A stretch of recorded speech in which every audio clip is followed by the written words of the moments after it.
ప్రజాస్వామ్య రక్షణే పరమవధిగా, సమాజ శ్రేయస్సే ఊపిరిగా, ప్రజల రక్షణ కోసం ప్రాణాలను పణంగా పెట్టిన పోలీస్ అమరవీరుల త్యాగాలు వెలకట్టలేనివి. పోలీస్ అమరవీరుల సంరక్షణ దినోత్సవ సందర్భంగా తణుకు పట్టణ పోలీసు వారు ర్యాలీ నిర్వహించారు.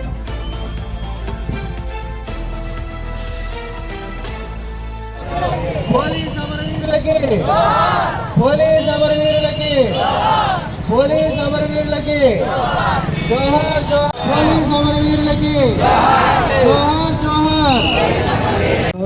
అలాగే భారతదేశ పోలీసు వ్యవస్థలో ఎందరో మహా త్యాగవీరులు విధి నిర్వహణలో వారి యొక్క ప్రాణాలని పణంగా పెట్టి మన దేశ రక్షణ అలాగే ధనమాన ప్రాణాలను రక్షించడానికి ఎందరో మహానుభావులు వాళ్ళు యొక్క ప్రాణాలను సైతం లెక్క చేయక విధి నిర్వహణలో మరణించడం జరిగింది. వారి యొక్క మరణం సంబంధించి వారి ఆత్మకు శాంతి చేకూర్చాలనే ఉద్దేశంతో వారి యొక్క మరణాన్ని మరొకసారి గుర్తించుకునే సందర్భంలో ఈ అమరవీరుల సంస్మరణ దినోత్సవం అనేది జరుపుకోవడం జరుగుతుంది. ప్రతి ఒక్కరూ కూడా భారతదేశానికి అలాగే రక్షణ రంగ వ్యవస్థలోనైతేనేమి పోలీసు వ్యవస్థలోనైతేనేమి చాలామంది పోలీసులు తమ విధి నిర్వహణలో ఎంతోమంది ప్రాణాలు కోల్పోవడం జరిగింది.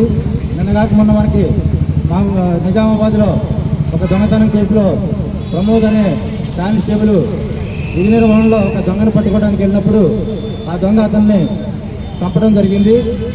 మనం ఈ విధంగా చెప్పుకుంటూ పోతే ఎన్నో ఉదాహరణలు మన విధి నిర్వహణలో మన పోలీస్ సోదరులు అలాగే సైనిక రంగంలో మన దేశ రక్షణ వ్యవస్థను కాపాడటానికి ఎంతోమంది అమరవీరులైన సందర్భంగా వారి యొక్క ఆత్మకు శాంతి చేకూర్చాలని అలాగే ప్రతి ఒక్కరు కూడా మీ అందరూ కూడా వాళ్ళ ఆత్మకు శాంతి చేకూర్చాలని ప్రార్థన చేస్తారని కోరుకుంటూ సెలవు తీసుకుంటాం.